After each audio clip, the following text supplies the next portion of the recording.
Hello दोस्तों, कैसे हैं आप सब। उम्मीद है कि आप सब मजे में हैं और बहुत अच्छे से तैयारी कर रहे हैं। तो चलिए देखते हैं। इकाई अंक में हमने लास्ट जो इसका पार्ट किया था वो पार्ट 1 किया गया था। ठीक है स्टूडेंट, आप पार्ट 7 कर रहे थे मतलब हम, ठीक है, लेकिन वो इकाई अंक का पार्ट 1 था, है ना। अब आज इकाई अंक को हम पूरा करेंगे क्योंकि कुछ चीजें इसमें रह गई थी, तो वो चीजें हम आपको बताने का यहाँ पर प्रयास करेंगे। उम्मीद है कि आप सब कोऑपरेट करेंगे। ठीक है, देखते हैं आप। अगर स्टूडेंट इस तरह से कभी दे दे तो ये भी इकाई अंक निकालने का क्या तरीका होता है। देखो स्टूडेंट, अगर इस तरह से प्लस में दे दिया आपको एक सीरीज, तो आपको केवल कितना ध्यान रखना है, आपको इन सबको प्लस नहीं करना, आपको क्या करना है, केवल इकाई अंक को लेना है ना। जो स्टूडेंट जानते हैं उन्हें पता है इस चीजों का। तो देखो अगर मैं जोड़ता हूँ 5 और 6 कितना हो गया 11। अब आप ये देखो 11 में 2 थोड़ा जोड़ोगे, आप क्या करोगे, इकाई अंक तो 1 है ना, अब 1 में 2 जोड़ोगे तो 2, और 2 के साथ 8 जोड़ोगे तो कितना हो गया 10। तो 10 आ गया, तो इसका मतलब इकाई अंक क्या 0। ठीक है, तो इस तरह से ऐसे ही माइनस में भी दे देगा। तो ये चीज मैंने आपको एक बार बता दी। कई बार ऐसा हो जाता है, कुछ स्टूडेंट्स बहुत ज्यादा कमजोर होते हैं जिन्होंने नहीं पढ़ा बिल्कुल भी, तो उनके लिए ये मैंने बता दिया एक बार से। अब स्टूडेंट आते हैं अपने मेन क्वेश्चंस पे। जैसे हमने आज को क्वेश्चन पढ़ने हैं उस टाइप के। देखो कई बार इस तरह से दे देता है कि इसकी पावर 25, 21 की पावर 26, 25 की पावर 27 और 26 की पावर 28 अगर है तो इकाई का अंक क्या होगा। तो स्टूडेंट आपको ऐसे क्वेश्चन में बिल्कुल भी पैनिक होने की जरूरत नहीं है। जैसा कि मैंने बताया, बहुत इजी तरीके से आपको चीजों को समझना है। अब मैं आपको एक चीज बताना चाहता हूं कि स्टूडेंट, अगर मैं बोलूं कि इकाई अंक किसी का 0 है तो उसकी पावर आप कितनी भी कर लो 0 ही आएगा हमेशा। अगर किसी का इकाई अंक 1 है तो उसकी पावर आप कितनी भी कर लो 1 ही आएगा हमेशा। अगर किसी का इकाई अंक 5 है तो उसकी पावर आप कितनी भी कर लो हमेशा इकाई अंक 5 ही आएगा। ठीक है, अगर किसी की पावर 6 है तो उसकी भी आप कितनी भी पावर कर लो इकाई अंक हमेशा 6 ही आएगा। यानी कि आपको ये चीज अपने माइंड में सेट करनी है कि जब 1 आए, किसी संख्या का इकाई अंक अगर 1 आए, 0 आए, 1 आए, 5 आए या फिर 6 आए, तो उसकी पावर आप कितनी भी करो, उनका जो इकाई अंक होगा वो सेम ही आएगा। अब आप यहां से देखिए, अगर मैं बोलूं आपको कि 10 की पावर 2 करनी है तो आपको पता है 10 इंटू 10, इसका मतलब क्या हुआ 100। तो इकाई अंक तो 0 ही आया ना। हमें ये नहीं पता कि इधर क्या हो रहा है, लेकिन हमें ये पता है कि इकाई अंक 0 था, उसकी पावर मैंने 2 करी तो इकाई अंक 0 ही मिला। ठीक है, दूसरी चीज मैं अगर आपको बोलता हूं कि चलो आप ले लो 11 की 21 का ही ले लो, है ना, या कुछ भी ले लो, 11 ले लो। अगर 11 की पावर में 2 करता हूं तो आपको पता है इसका मतलब क्या होगा 11 इंटू 11, तो इसकी गुना इसमें होगी 1 ही कम 1, यानी कि इकाई अंक तो 1 ही मिलेगा ना। या इसकी पावर भी करोगे तो 121 आएगा पूरा गुना करके, तो इकाई अंक तो 1 ही आया ना। तो इससे भी मुझे पता चला कि 1 की पावर अगर मैं कितने भी करूंगा तो इकाई अंक हमेशा 1 ही आएगा। अगर आप 25 को देखो, 5 को देखो, 5 की पावर 2 करो, 5 की पावर 3 करो, 5 की पावर कितनी भी करो, 5 की पावर 2 करोगे तो 25 आएगा, इकाई अंक 5। 5 की पावर करोगे तो 125 आएगा, इकाई अंक 5। तो इकाई अंक हमेशा 5 ही आएगा। 6 की पावर अगर आप क्या करोगे 2 करोगे तो 6 छंग 36 आएगा।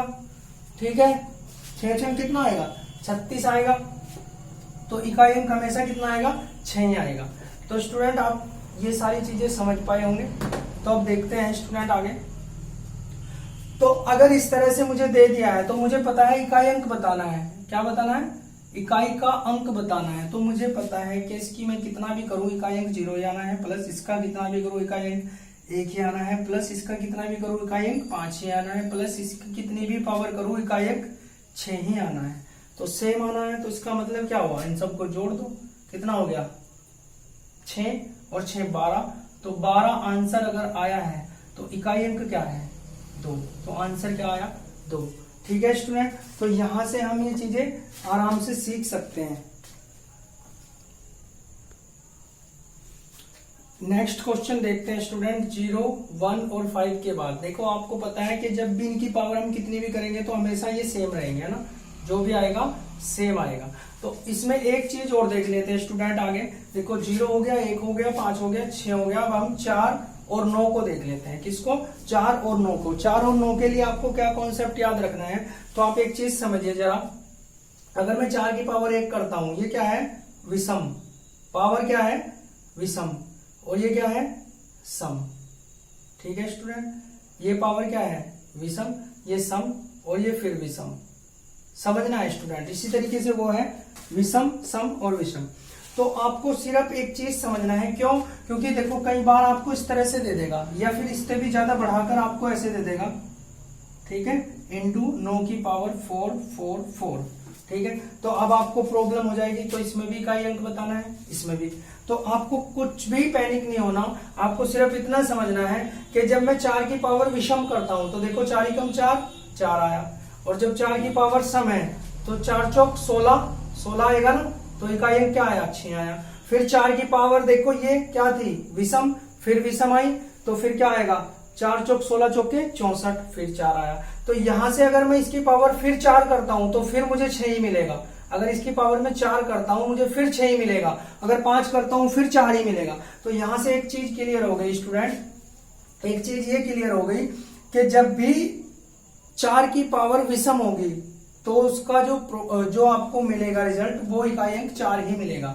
और जब 4 की पावर सम होगी तो उसका इकाई अंक 16 मिलेगा। ठीक है, 4 की पावर विषम होगी तो इकाई अंक 4, सम होगी तो इकाई अंक 6। ठीक है, तो 4 6 4 6 ऐसे ही चलता रहेगा। अब आप यहां देखिए, अगर मैं बोलूं कि 9 की पावर 1 तो 9 ही है, यानी कि जब इसकी पावर विषम है तो क्या मिल रहा है, 9। जब इसकी पावर सम है तो क्या मिल रहा है, 1। जब इसकी पावर फिर से विषम हुई फिर क्या मिला, 9। फिर इसकी पावर सम होगी फिर 1। तो अब आपको यह याद रखना है कि 9 की पावर जब विषम होती है तो 9 मिलता है। देखो जब 4 की पावर विषम होती है, 4 की पावर कर रहे हैं तो 4 ही मिल रहा है। ठीक है, और जब सम हो रही है तो 6 मिल रहा है। अब 9 की पावर कर रहे हैं और 9 की पावर विषम है तो 9 ही मिलेगा, और जब सम होगी तो 1 मिलेगा। यहां से आप ये चीजें समझ सकते हैं स्टूडेंट, कंफ्यूज नहीं होना है। ठीक है, तो अगर आपको ये सारी चीजें पता है तो अब आप एक चीज समझिए, इस क्वेश्चन को करने में आपको कितना समय लगेगा। आपको पता है 4 की पावर विषम जब होती है, देखो 1 से शुरू होता है, इसलिए मैंने 1 पावर लिखी है ताकि आपको कंफ्यूजन ना हो, क्योंकि 1 की पावर जिसकी हम कर रहे हैं वही संख्या है। देखो 4 की पावर 1 का मतलब 4 ही होता है, 9 की पावर 1 का मतलब 9 ही होता है। सिर्फ ये बताने के लिए कि विषम पे वो सेम रहेगी, विषम पे वो संख्या सेम रहेगी, 4 और 9। तो संख्या क्या है, विषम, तो इसका मतलब इकाई अंक क्या आएगा, इकाई अंक 4 ही आएगा। इंटू, अब देखो इसकी क्या है, सम, और विषम पे ये रहती सेम लेकिन सम पे रहेगी 1, तो इकाई अंक क्या आएगा, 1। तो 4 एकम 4, तो आंसर क्या, 4। ठीक है, अब ये चीज देखिए स्टूडेंट, ये क्या है, एक विषम संख्या है। विषम का मतलब 4 की पावर 1 पे भी विषम थी, वहां से समझना है, इतनी दूर जाने की जरूरत नहीं। 4 की पावर 1 भी विषम ही होती है और ये भी विषम ही है। ठीक है ना, तो इसका मतलब इसका इकाई अंक 4 ही आएगा, गुना ये क्या है, एक सम संख्या है। अगर ये विषम होती तो इसका इकाई अंक 9 होता, लेकिन इसकी पावर क्या है, सम है, तो इसका मतलब इसका इकाई अंक 1 होगा। तो 4 एकम 4, तो कितना, 4। ठीक है स्टूडेंट, यहां से इस तरीके से सारी चीजें समझनी है हमें। आगे देखते हैं स्टूडेंट। देखिए स्टूडेंट, 0 1 5 6 और 4 9 हम कर चुके हैं। तो अब हमारे पास कितनी डिजिट बची, संख्याएं कौन कौन सी बची, 2 बची, 3 बची, 7 बची और 8 बची। तो अब अगर इनका इकाई अंक आ जाए, देखो ये तो सेम रहेगी, और ये मैंने आपको बता दिया विषम पे सेम रहती हैं दोनों, और सम पे ये 6 हो जाती है और ये 1 हो जाती है। तो अब अगर आपको ये वाली संख्या दे जाए तो फिर आपको क्या करना है, इनको 4 से भाग करके, यानी इनकी जो घात होगी, है ना, इनकी जो घात होगी उसको 4 से भाग करके हम इसको सोल्व करेंगे।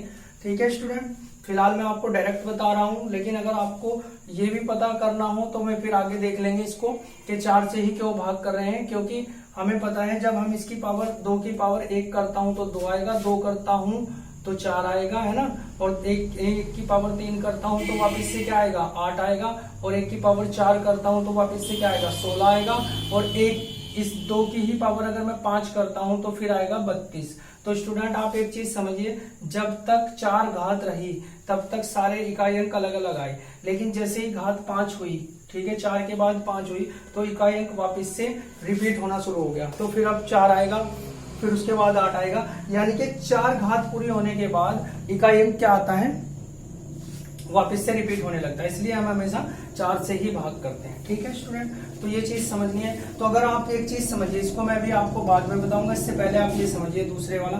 अगर देखो मुझे बात करनी है 3 की पावर देखना है, तो मुझे इस पूरे से मतलब नहीं है ये कितना है, मुझे सिर्फ ये देखना है कि यहाँ पर 3 की पावर 73 लिखा हुआ है। तो अगर मैं इसको 4 से भाग करूं तो 18 चौक 72, 18 चौक 72, 18 बार कट जाता अगर ये 72 होता, लेकिन एक शेष बचा। कितना शेष बचा? 1।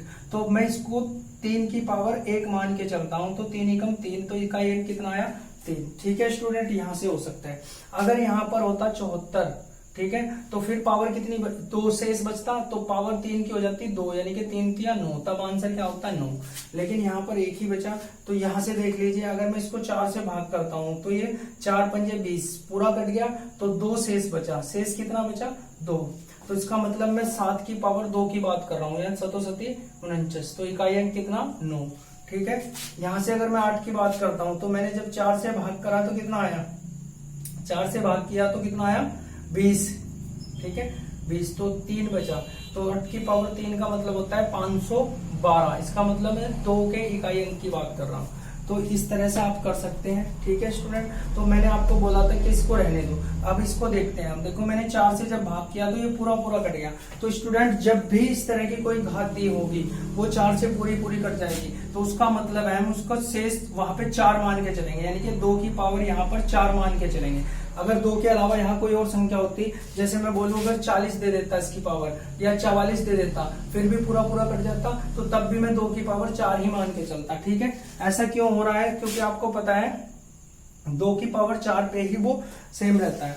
तो यहां से आप समझ गए, जब भी ये पूरा पूरा कट जाएगा तो आपको जो संख्या दी है उसकी पावर 4 लेनी है। तो जब 2 की पावर 4 लेंगे तो क्या आएगा? 16। तो इकाई अंक कितना? 6। ठीक है स्टूडेंट, तो इसका इकाई अंक कितना आया? 6। ठीक है ना, मैंने आप सबको ये चीजें समझ आ गई होगी। ठीक है, इसका इकाई अंक आ गया 6। ठीक है, इसका 3 आ गया। तो ये सारी चीजें आपको यहां से करनी है स्टूडेंट। अगर इसमें कोई प्रॉब्लम होती है तो आप कमेंट करके बता सकते हैं इसके ऊपर, और आपको बता दिया जाएगा। तो आज की वीडियो को हम यहीं पे विराम देंगे स्टूडेंट। ठीक है, आप इन सारी चीजों को करते रहिए और अपने मैथ को डेवलप करते रहें। ठीक है, ताकि आप आने वाले एग्जाम में बहुत अच्छा स्कोर कर पाए। अगर मैथ आप सीखना चाहते हैं तो हमारे साथ आप जुड़ जाइए, हम आपको कंप्लीट मैथ सिखाएंगे और पूरे कॉन्सेप्ट के साथ, और आपकी थॉट को डेवलप किया जाएगा। ठीक है स्टूडेंट, तो मिलते हैं नेक्स्ट वीडियो में। Good bye.